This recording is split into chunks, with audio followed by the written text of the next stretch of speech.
good morning, afternoon, or evening, depending on where on the planet you may be. My name is Sabina. I'm the head of UN Trade Policy here at techUK, and I lead this kind of cross-sector project looking at the future of work and public services, society, technology in the aftermath of this pandemic. This is the first webinar of the series. It will be covering the future of work after COVID, and we have a stellar panel to discuss this. I will pass on to my colleague Nimi, who is our lead on talent and diversity here at techUK, and who will be moderating this panel. Nimi. Hi everyone, thanks for joining us today. I was going to say this afternoon, but I completely forgot we do have a bunch of international people joining us. Today we will be hearing from Darnell West, Vice President and Director of Governance Studies at the Brookings Institution, Melissa Bailey, Executive Partner at IBM, and Payal Vasudeva, Human Capital Partner of Financial Services at Deloitte. Now, before we hear from our speakers, I'd like to let you know that everyone has been put on mute for the duration of this webinar, and that we'd really encourage you to use the chat function to ask any questions. We'll be taking them throughout the hour. Also, this webinar is being filmed, but it will only be focusing on the people who are speaking, and it will be put online for the people who couldn't attend. Is that everything? Have I missed anything else, Bina? I think that's perfect. Housekeeping done, so we can move on to the conversation. Great. Payal, could I just invite you to speak, please? Sure. Thank you, Nimi and Sabina, for the invitation today. And good afternoon to everyone, and good morning and good evening if you've joined from all over the place.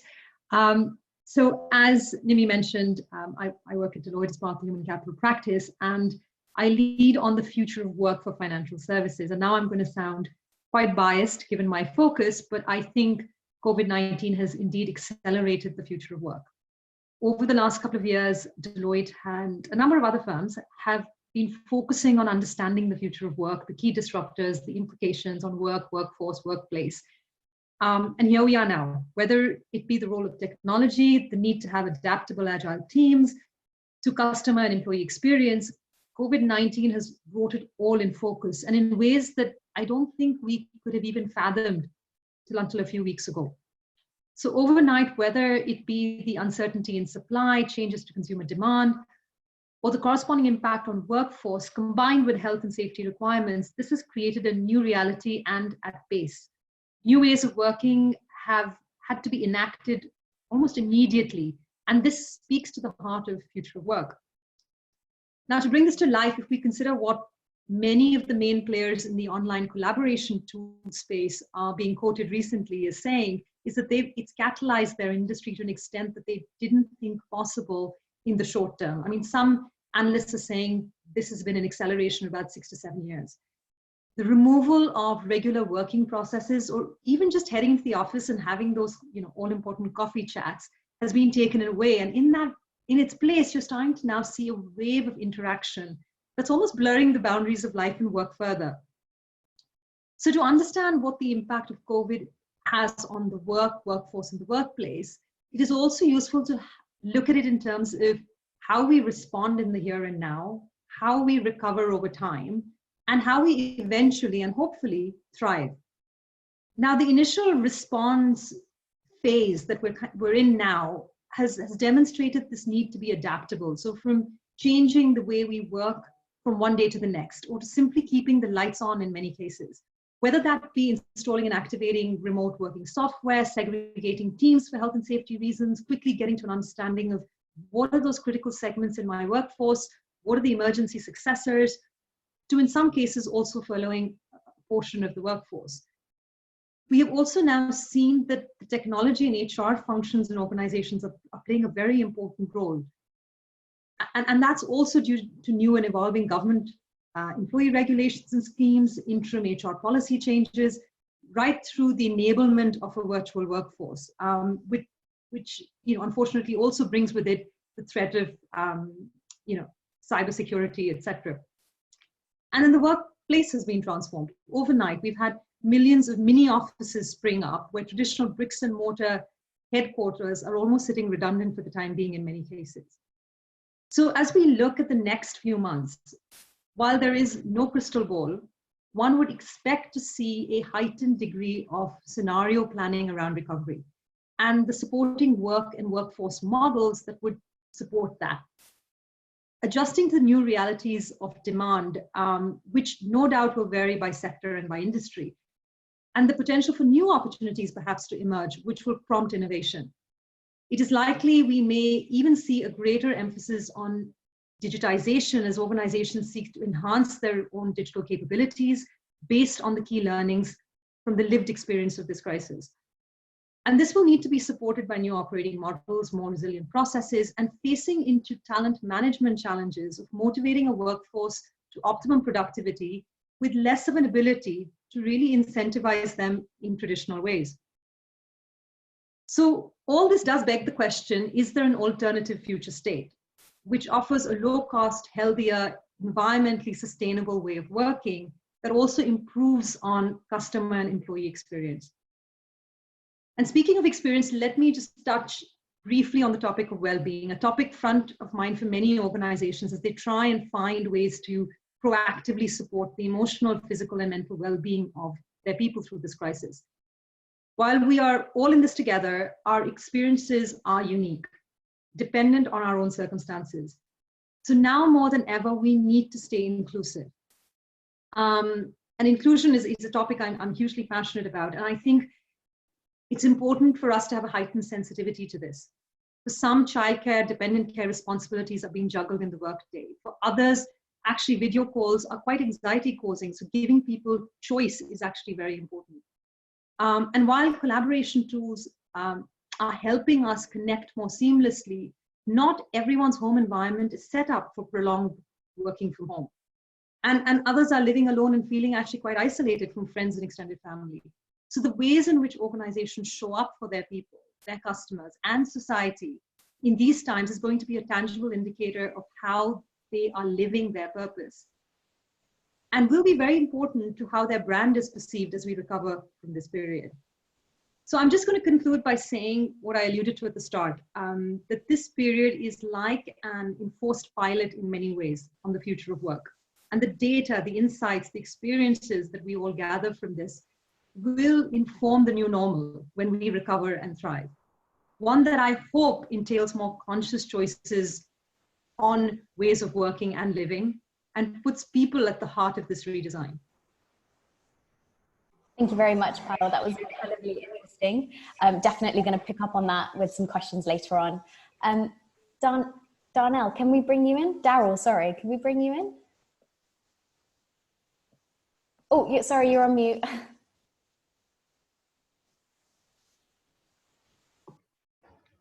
So greetings from Washington, D.C. So it's nice to see all the interest in the future of work. And I agree with Payal that COVID is going to accelerate many of the trends that we've already witnessed in the future of work. We're already seeing how many workplaces have adapted just in terms of more remote work, reliance on video calls, greater use of collaboration tools. So COVID clearly has accelerated many of those trends that already were developing, but now are emerging more full bloom. But in terms of how organizations are dealing with it, I think that there's also going to be more fundamental changes, because once people move online in their work, once organizations have embraced digital tools and tools of collaboration, that is going to make possible different types of worker assessments. I don't know if you're having this experience in your home countries, but in the United States, a lot of companies have already shifted to online surveys. So when I go to my local bank for a financial transaction, shortly thereafter, I will get an online survey asking me to rate both the transaction as well as the specific employee that I dealt with. When I've stayed in hotels, the same thing is happening. When I fly on airlines, exactly the same thing is happening. And so what we're seeing is the emergence of new types of job metrics that are emerging, use of new types of evaluation tools. In the digital economy, it's going to be possible to assess the service delivery as well as the specific individuals delivering that service on an ongoing basis and in real time. And I think that is going to change the workforce in a very dramatic way as these online assessment tools start to spread. I also think organizations are likely to become flatter in the sense that once you have moved to online assessment tools for workers, organizations are going to find they don't need all of the mid-level supervisors that we have now. In many organizations, there are a number of individuals whose job is basically to supervise other people to make sure they are doing their jobs. In the workplace that is emerging, that is going to be less necessary because you're going to have these online tools that can assess the frontline workers, provide real-time feedback to the top leaders within the organization. And so organizations are going to find they don't need all those supervisors. And so it's going to flatten organizations, and it's going to change the way a lot of organizations operate.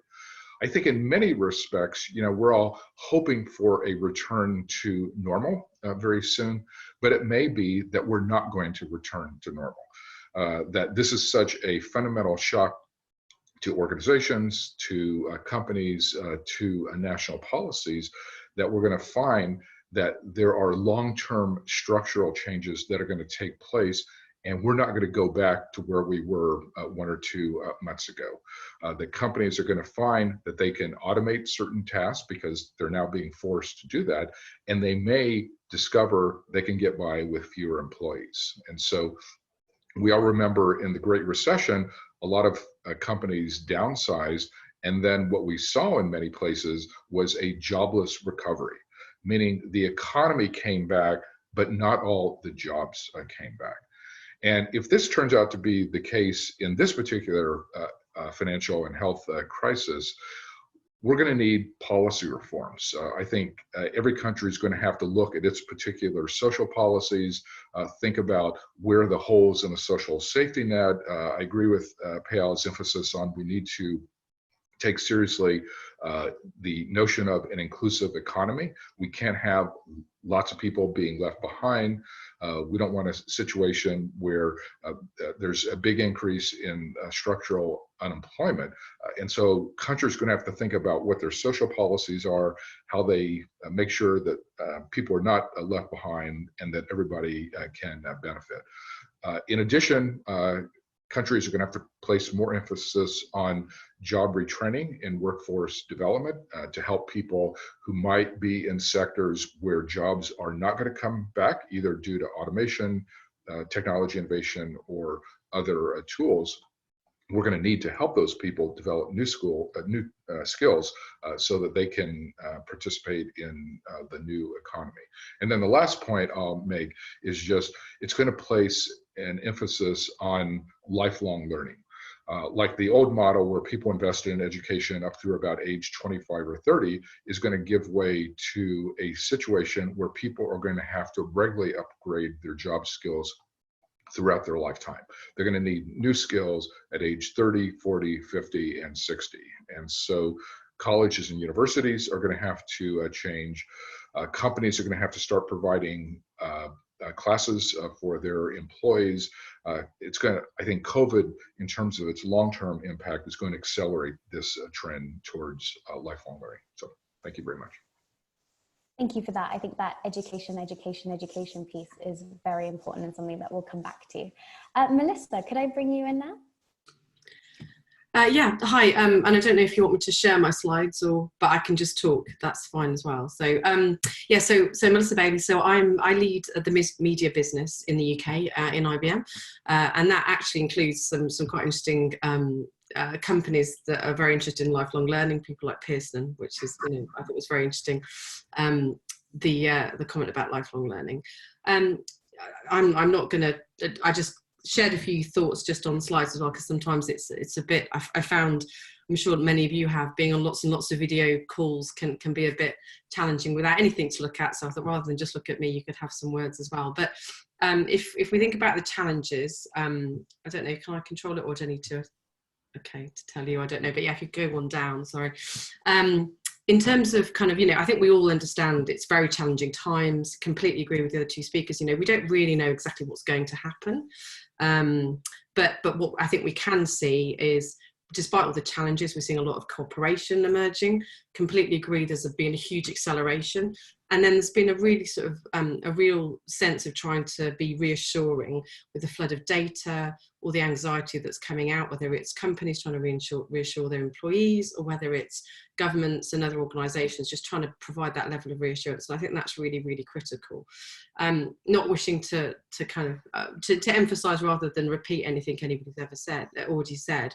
If we look at kind of the ways of working, which is the next couple of slides, just in terms of kind of a few key things that I think on the next one, it's absolutely around that supply chain, your ecosystem.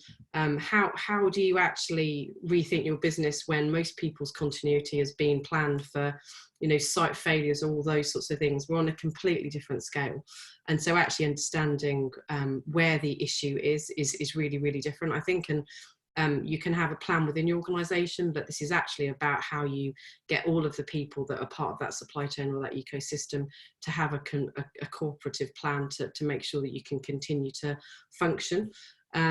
Within organisations, we're seeing a lot. I think we're seeing a lot of requirements for that cross-functional leadership. So, yes, HR is doing stuff. Of course, IT is always important because it's got to be sort of supportive.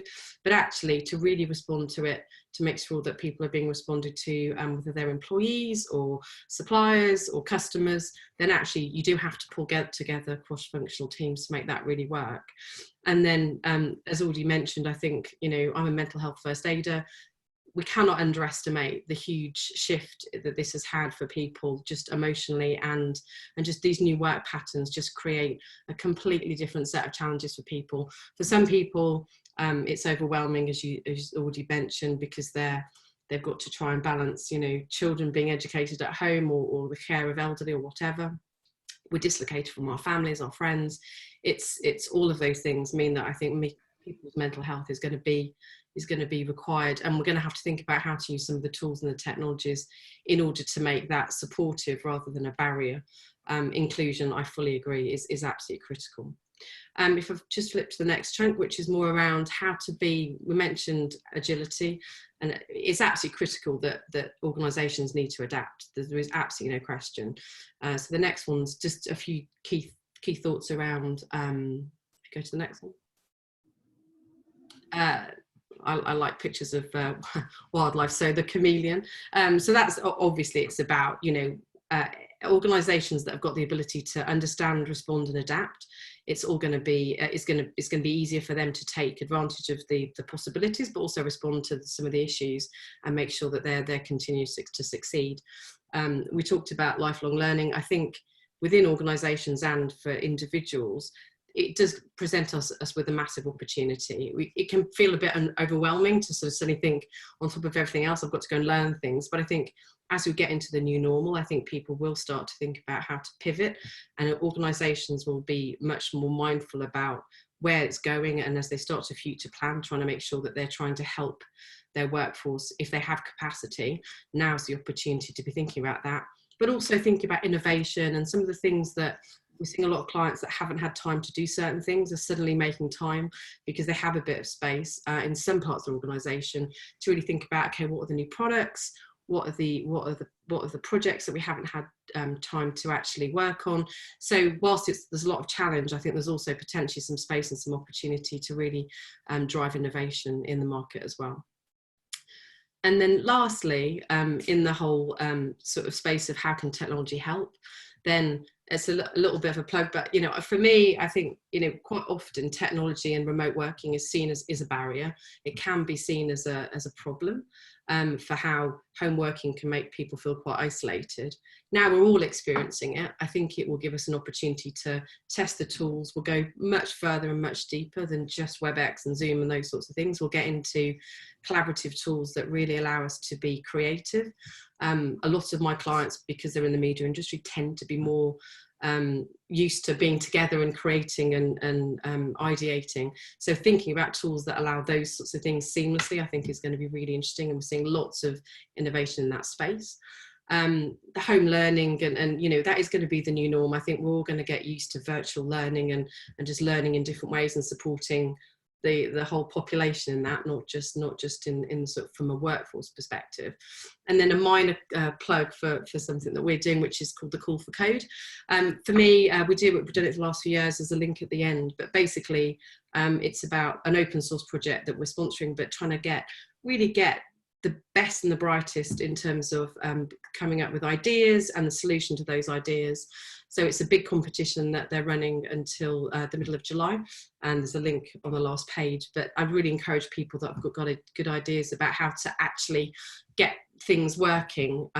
It's, you know, just about forming a team with a good idea, and then the best ideas will then actually get invested and developed. So you know, I think there's loads of organisations doing those sorts of things. So if we can all tap into that, then I think technology could be really exciting as a force to bring some collaboration, some positivity into what is obviously a very challenging situation for many people globally. Great, thank you so much for that. So you guys have spoken a lot about what COVID-19 kind of means for the way we work, the workforce and the workplace. But the changes that we've seen, what can we hold on to? What can we take with us post-COVID-19? Darryl, I don't know if you'd like to come in on that. Well, I think there are a number of things that we can take with us just in terms of kind of the ongoing developments that we already see.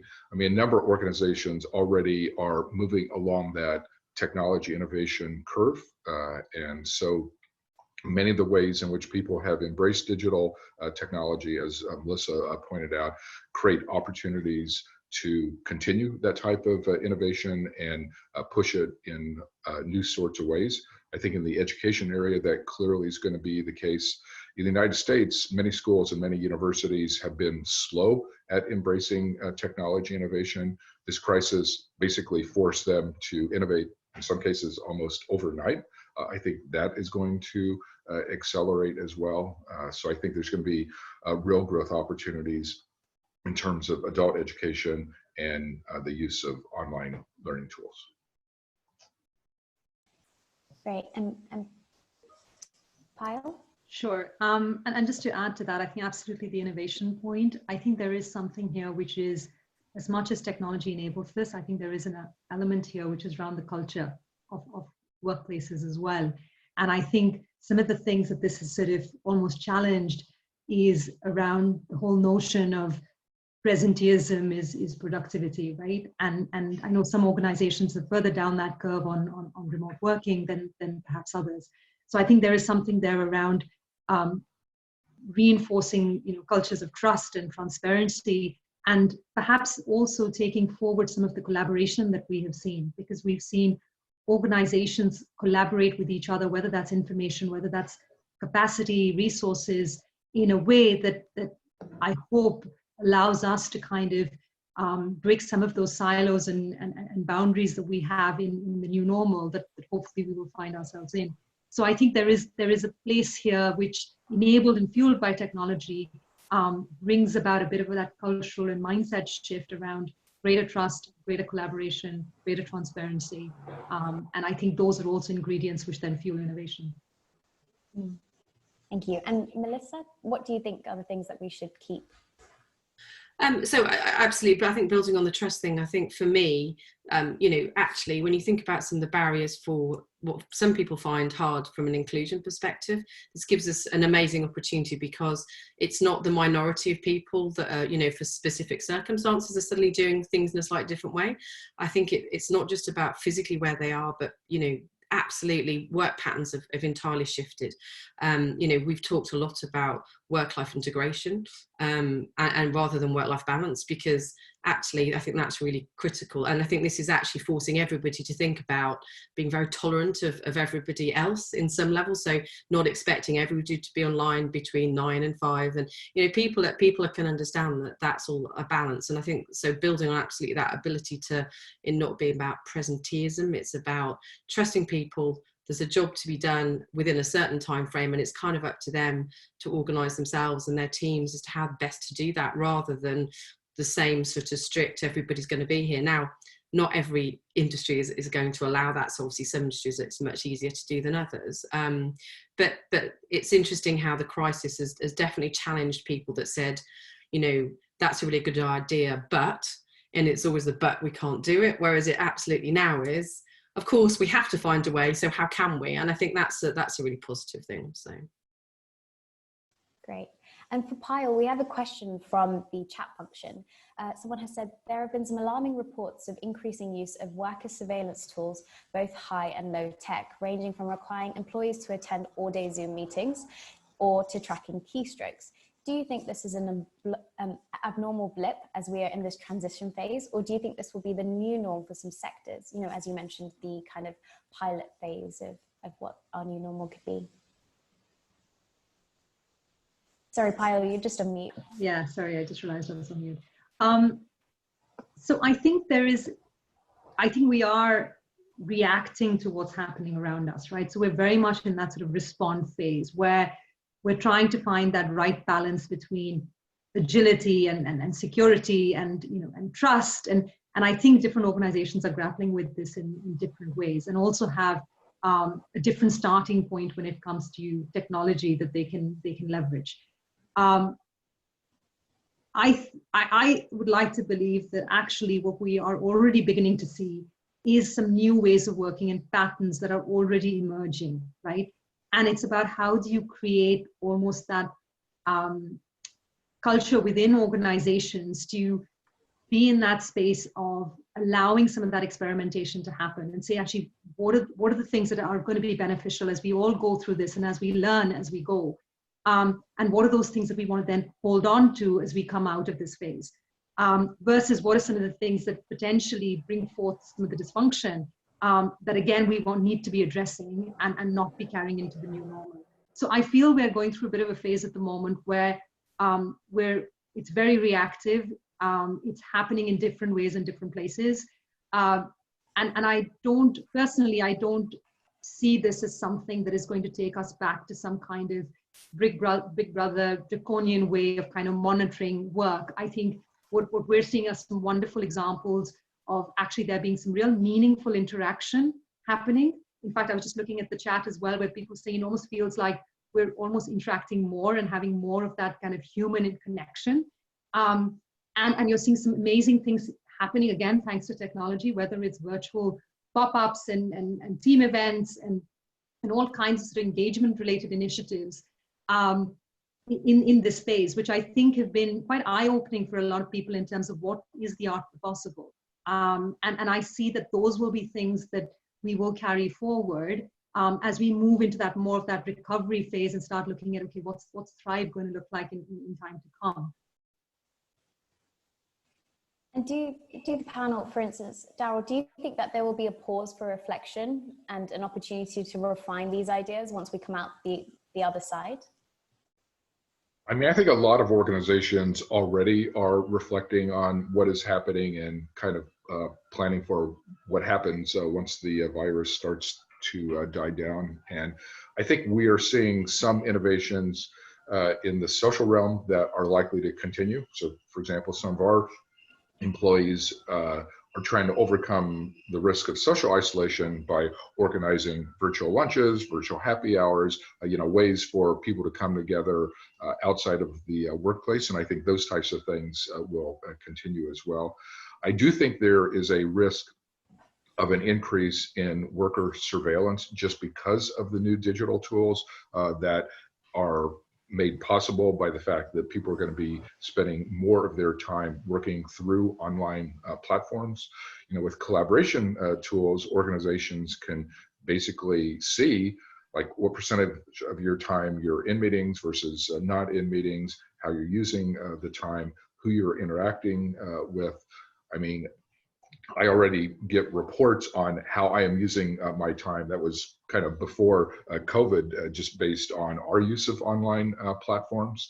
And so the risk is that could accelerate in some less pleasant ways. And as opposed to using technology to help people, it could actually become a way to surveil workers, evaluate job performances, and make hiring and firing decisions based on how people are doing online.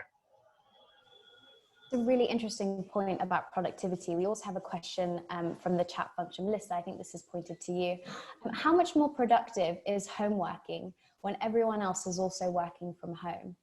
And how important are, you know, they're all using the same kind of collaborative tools, but is this also going to be the highlight of our productivity? So quite a few, so I look after kind of all aspects of kind of what we do. So everything from kind of outsourcing to sort of advisory work, so, and everything in between. So we've done a lot of work internally to look at how productive people are being remotely.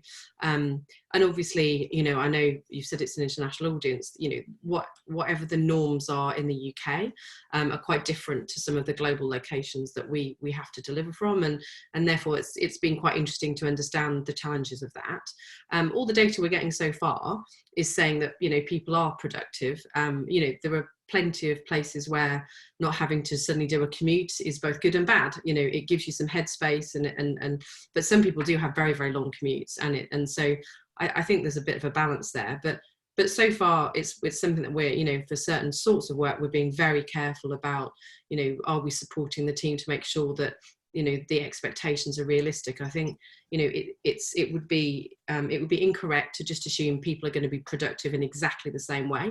And I think workforce strategies and the way that we deal with that is all going to have to actually cope with that. I saw somebody in the chat talking about agile.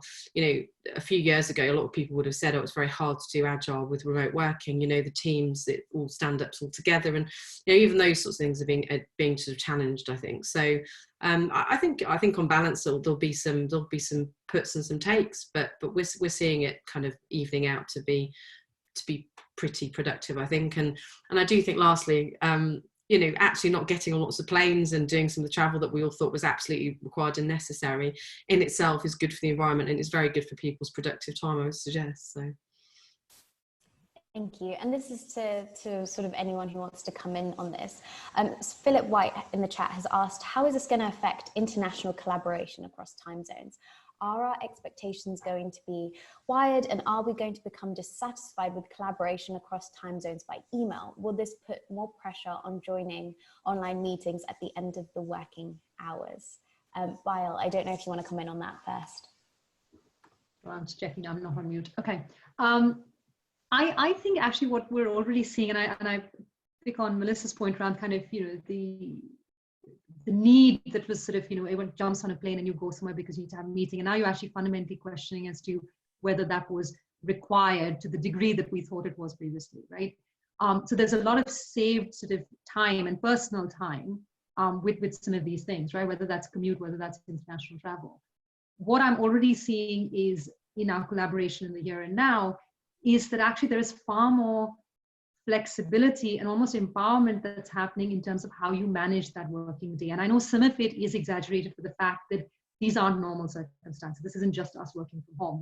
We're all operating under certain constraints. We've got care, sometimes care and dependent care as well as childcare sort of requirements at home. So we're all juggling our diaries and work around it. So we're being even more flexible as to how and when we log on and how and when we work. But there is something about that in terms of the empowerment of managing your day and managing it to what outcomes you are trying to achieve versus the hours that you're clocking, starting and stopping at certain points in time. And I know of individuals who have, been quite disciplined about saying this is how they're going to set their diary for the day, but been very transparent about how they're doing that, asking teams as to how they intend to sort of work and actually collaboratively figure out how best they can operate to get to the outcomes they need to, while being sensitive to what else needs to be happening in the day for individuals, right? So back to that point around collaboration, transparency, inclusion. And I think those are the things that will carry forward. So it's not to say that we will not be flying internationally at all for meetings. Those may still happen where the need demands, but actually there will be more and more of working, using collaboration technology to have some of those international huddles, but doing it in a way where actually you agree what outcomes are we trying to get to? What are the elements that actually do need some in-person interaction? And how do we best achieve that? So I don't see it as kind of a never-ending workday, but actually a far more flexible workday where you are actually driven by outcome rather than the hours of when you're clocking those hours to get Thank you. And Melissa, you previously mentioned kind of the fact that it comes down to a cross-functional leadership. You know, based on what Pyle's saying, if we're managing our own date, does that come down from leadership as well?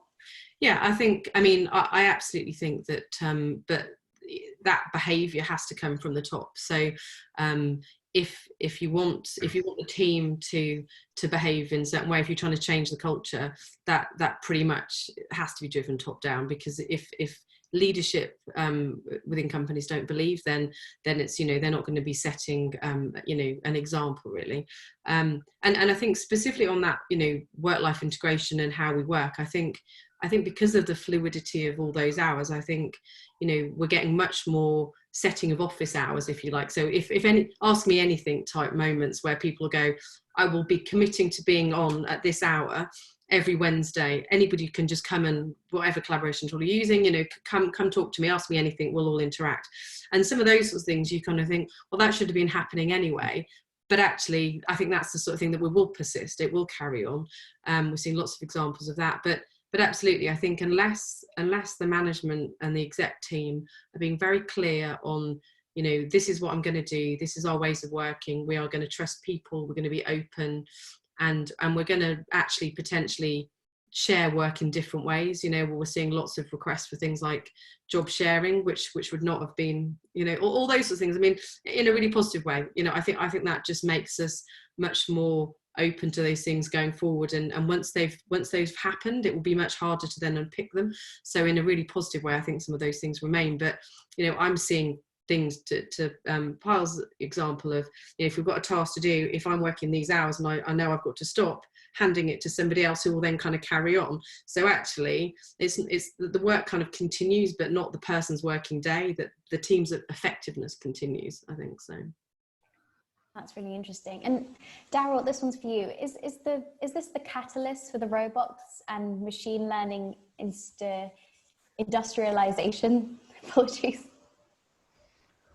I mean, I do believe there is going to be acceleration of all types of digital technology, and that will include kind of old-fashioned automation, but also robots, artificial intelligence, machine learning, and data analytics. I actually have a book coming out this summer on AI, and we're seeing AI is going to be the transformative technology that's going to go through many different sectors, but it certainly is going to affect organizational life.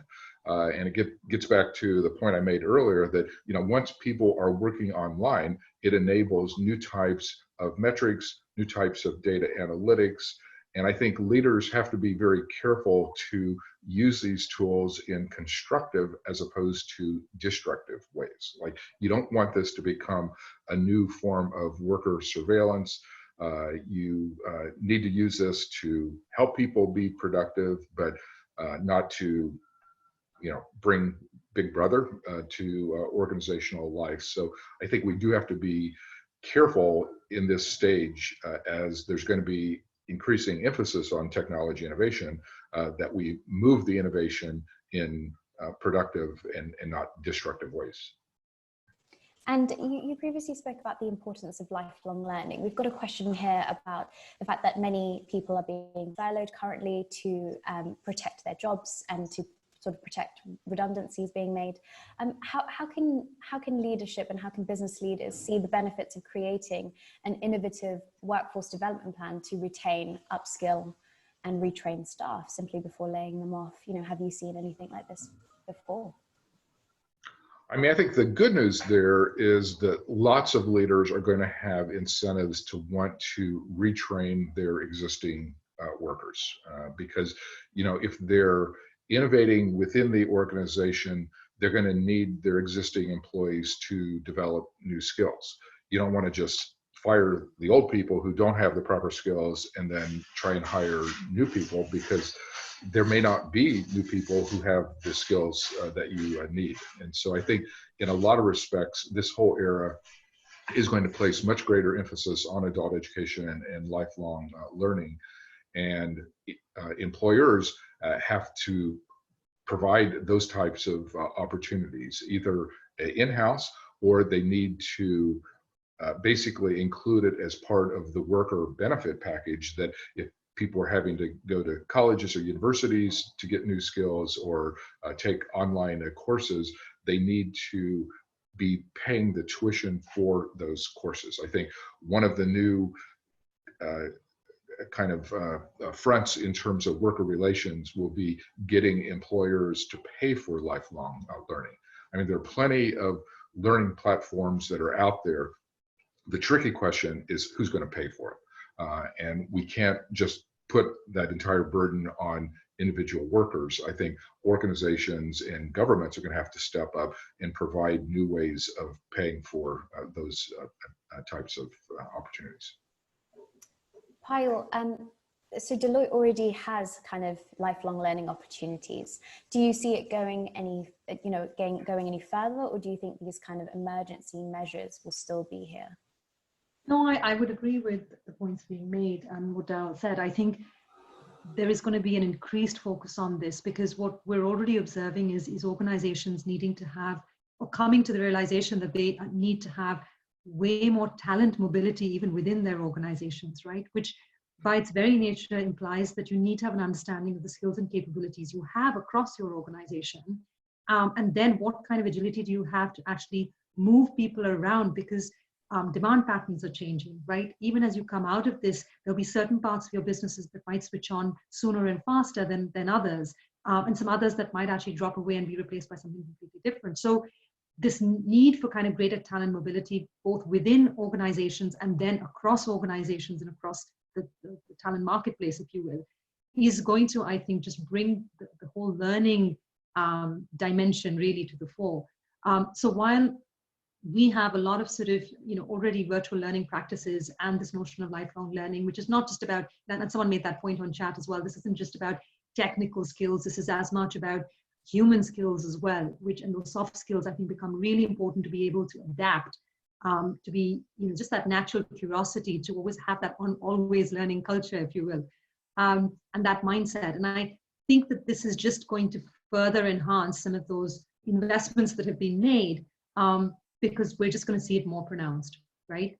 And that's both how we apply it to ourselves, how we apply it across organizations, and how do we do knowledge sharing more effectively across organizations as well, because I think we're all going to be going through this, and that collective knowledge share, I think, also becomes really important.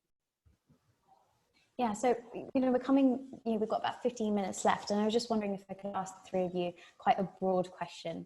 Over the next 6 months, what does success look like? Melissa, if you want to go ahead first. I think, we've all talked about this difference of, what we do immediately, what we do in the medium term, and then the sort of the future. I think, talking to colleagues around Europe and in Asia, where they were potentially ahead of where the UK and the US were, certainly, it's kind of interesting watching even just what happens there. So hopefully, we do hope, we don't know for sure, but it does look like some of those countries are now coming to at least the peak, and they've been sort of, a lot of my colleagues have been saying they've really noticed a difference from the first sort of set of planning is all about internal, and then it's about, okay, how do we actually stabilize and make things better? I think success, even in the next few months, let alone the next 6, would be people have got a really clear plan for how to take care of their employees, how to make sure that it's as positive a work environment as it can be, despite all the other things that are going on in their lives. And then making people feel that at least, even if we don't know exactly what's going to come, we have a way of communicating and actually adapting our plan so that people have got some clarity as to where they're going and where the opportunities are going to be, so that they're ready to respond. So I think nobody can have a plan that's very formed right now, because it is there's so much evolution, but actually having a structure and a cross-functional team that allows you to adapt as and when you need it. I think once that's in place and the basics are in place, then that allows you to kind of get back to whatever the new normal may be, to be honest. Darrell, what does medium-term to long-term success look like for you? I think the key thing is really making progress towards an inclusive economy, because there's a very real risk right now that COVID is going to end up accentuating income inequalities and geographic disparities. I mean, we already see it on the healthcare side In the United States, racial minorities are getting COVID at a much higher rate than whites are. We see geographic disparities in terms of how different communities and different states are being impacted here. And so I think over the next 3 to 6 months, we really have to put a lot of emphasis on addressing those inequities and making sure that people don't get left behind. And particularly if we end up having something like a jobless economy, the people whose jobs are not coming back, we need to pay attention to how we're going to retrain them, how we're going to create new opportunities for them, how we're going to take care of them in the short run before they're able to get the new skills that will allow them to get new types of jobs. So I think kind of keeping our attention focused on inclusion is an important priority over the next 6 months.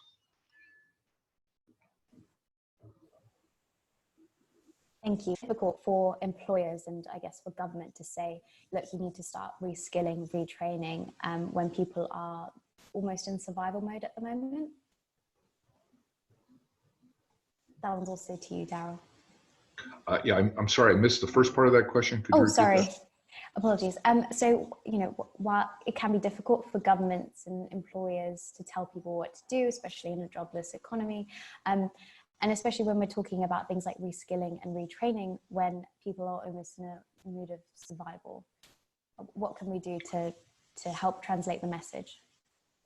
I mean, I think the key thing is going to be renegotiating the social contract.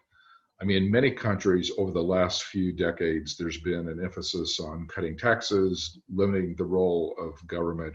We may need a new public philosophy going forward, that this COVID crisis and then the economic implications that are coming from that are going to put a lot of stress on healthcare, education, employment, and the way organizations develop. And so we may just need new ideas in terms of what our public policy should look like, what access to healthcare looks like, making sure that everybody has access to online learning and new ways to develop skills. So this may be a pivotal point in recent human history, just in the sense of we need to think about new models of governance and new types of public policies.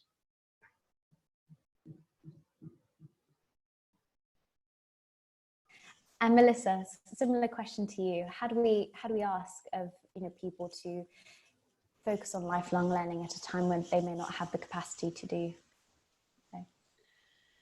Yeah, I mean, I think, as I said, I think it's about making resources available when people are ready, partly. But I think it's also, if you look at what a lot of people are starting to do, is offering things for free. So they're opening up their platforms, and so I think there's the danger is I do genuinely worry that we might just get into a sort of a digital overload because there's just almost too much information out there. So I think starting to try and understand where the real value is and what the requirements are really, really important. And I think that for me, the danger is not that there's not things to do. It's, I'm sure it's the same for anybody trying to figure out how to encourage their children to take up the opportunities. I think my kids are feeling entirely overwhelmed, quite frankly. It's, to start off with, I was concerned how to occupy them. And now I'm a bit worried that they might get sort of stressed in the absolute opposite sense. So I think we have to tread very, very carefully, and we have to have realistic expectations. But I think it's actually critical, as Daryl said, it can't be anybody left behind. We have to make sure that it is universal access for these things. So however that means, without making lots of political statements, but somehow we have to reduce those barriers, because we just can't afford to have the elderly not having the right digital access to allow them to get information they need. We can't have more disadvantaged groups not getting access to things. That's the fundamental thing. If we can fix that access at the point of need somehow, then I think we'll have made a massive amount of progress. And hopefully, if I was going to say something really positive about all the things that I've seen, so many positive things around using technology platforms in a local sense. We talk a lot about global, but I've seen, just in my neighbourhood, coming together to look after vulnerable people, to make sure that you know, all of those things. I think there's such a human positive story and sentiment out there. We just have to make sure that we don't forget about it and we don't leave anybody behind, really. Yeah, thank you. And Payal, what would you say is the most significant technological development that will shape the future of work currently? I'm going to flip that on its head slightly, right? I actually think, you know, as much as I think there are more questions than answers at the moment, I think how much of a human-centric approach we take to address work, workforce, and workplace challenges, I think that will be a key measure of success. And if you reflect on the various points being made today, whether we're talking about trust, and trust goes both ways, right? So how do employers trust employees to be doing the work and being productive, and how do employees trust that the employer is going to do the right thing by them as well, right? Transparency, so actually having clear communications as to what are the known facts, what are the unknown facts, how are we actually going to do some of the scenario planning, being quite transparent that we don't have all the answers yet, but these are the things that we're taking to try and mitigate damage and fallout. Purpose, right? What do we stand for? How do we actually want to live our purpose as individuals and collectively and as organizations when it comes to kind of, you know, why we exist, right? And this is where a lot of that is being tested as well. We've talked about inclusion and making sure there's equal access to opportunity and not leaving people behind. We've talked about learning and saying that actually this is about lifelong learning. And if you think about all those dimensions, this is about putting people at the heart of that redesign. And yes, enabled by technology, right? Absolutely, because technology is going to have a fundamental role here, whether that's from an automation standpoint, whether that's increased digitization, whether that's the data and the insights that we're going to gather from this that's going to inform anything that we do going forward around technology solutions. And I think that's going to be a huge part of it. But for me, it's about taking that sort of human-centered, people-centric view on the challenges, and then saying, what's the technology sets that are going to enable, enhance this going forward, so that the new normal that we find ourselves in actually is one where we have made some conscious choices about this way forward. Yeah, that's a really interesting way of looking at it. Thank you. Daryl, we've got a question here from the chat function asking, how do you measure when the future of work post-COVID just becomes work? That's a really good question. I mean, I think a lot of the digital trends are accelerating to the point where eventually everything's going to be digital. And so, you know, we're used to attaching the word digital in front of a lot of things like digital health and digital education. Those differences are going to disappear. I mean, we're seeing it in the e-commerce area, where there's been a difference between people shopping through online platforms versus shopping at their local business.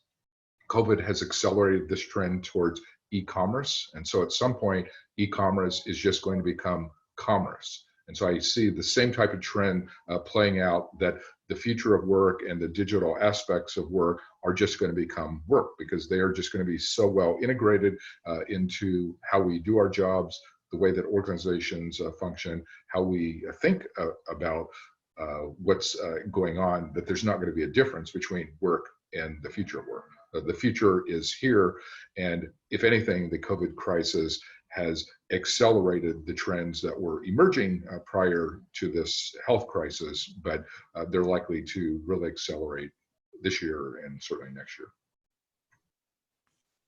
Thank you. And Melissa, if the future of work is here now, what are the best things that we can do to make sure that we are adapting? I think not making any assumptions that you know, what works for one person doesn't work for another. So everybody is individual, and therefore having that ability to adapt, whether it's how they want to use the technology. Some of the technology is better from an accessibility perspective, but some of it isn't. So there's all those sorts of things that I think we need to be considering. You know, we quite often talk about you know, a digital first or a mobile first sort of strategy, but I think I really like the concept of, you know, human centric, and we need to think about humans in all their aspects. So we also have to be thinking about, you know, digital downtime, because You know, we are still fundamentally physical human beings, so however fantastical those tools are. So I think I genuinely think those are the sorts of things that we need to be thinking about, not just making assumptions that if it works for one group or one set of people, it will work for everybody. And I think it gives us, you know, watching my kids just fully adapt to certain things so fast. You know, you do. I think we're challenging lots of things about, you know, preconceptions we had.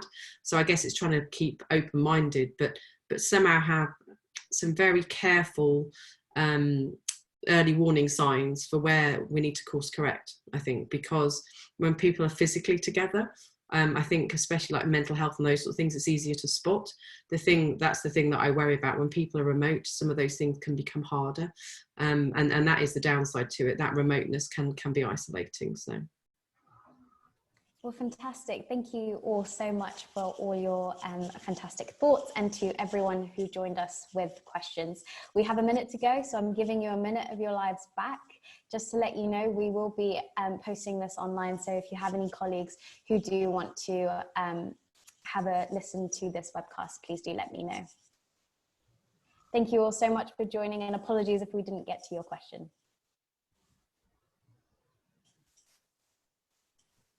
Thank you very much. Take care. Have a lovely Easter break. Thank you. Thank you very much.